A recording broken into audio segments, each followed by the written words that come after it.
Once upon a time, in the prosperous kingdom of Vardhana, there ruled a wise and just king named Raja Virendra. Unlike other rulers who loved grand speeches and displays of power, he rarely spoke.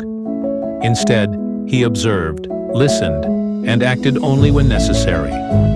His silence was his greatest weapon. While other kings boasted of their victories and wealth, Raja Virendra remained calm and let his actions speak. His people loved him, but the nobles and ministers in his court were puzzled. They often whispered among themselves, wondering why their king did not assert his power with loud declarations.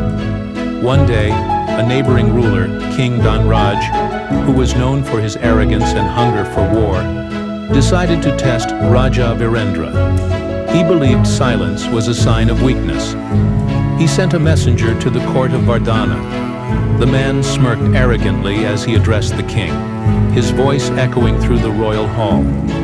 "Your Majesty, my great king has observed your rule. He sees your silence as fear. A ruler who does not speak must surely be weak," the ministers gasped in anger. But the messenger continued mockingly, "King Dhanraj demands that you surrender half your land, or he will march upon Vardhana with his mighty army and take it by force." The court erupted in fury. The ministers and generals turned to Raja Virendra, expecting him to roar back with equal fire. Some even advised him to send an immediate threat in return. But the king did nothing. He simply nodded, smiled slightly, and dismissed the messenger with a wave of his hand. The court fell into confusion. Was the king going to do nothing? Was he afraid? The messenger returned to King Dhanraj and reported what had happened. Hearing of Raja Virendra's silence, Dhanraj laughed loudly. "The fool has surrendered without a fight. Prepare the army. We shall march at dawn and take Vardhana with ease." He believed that Raja Virendra was a coward, but he had no idea of what was to come. Though Raja Virendra had not spoken, he had acted in silence.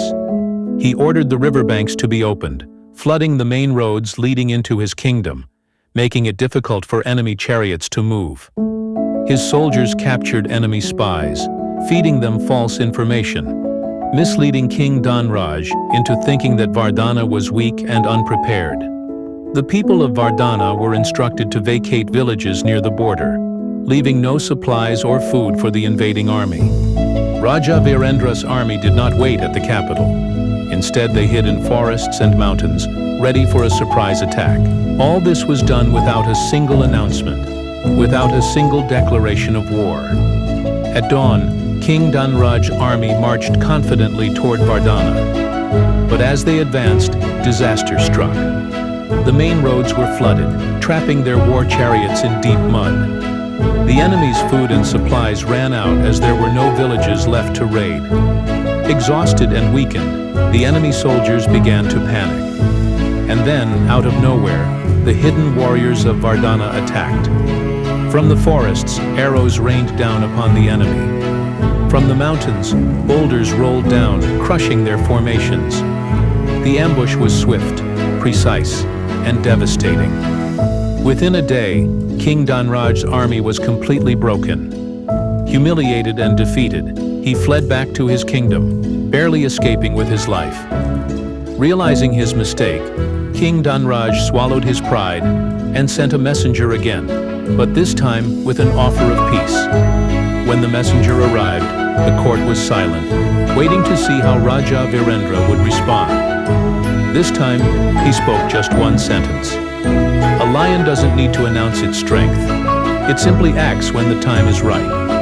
The entire court fell into stunned silence. The ministers who once doubted their king now understood. True strength did not come from loud words or empty threats, but from wisdom, patience, and decisive action. From that day forward, no one in the court ever questioned the king's silence. They realized that true power is quiet, calculated, and unstoppable.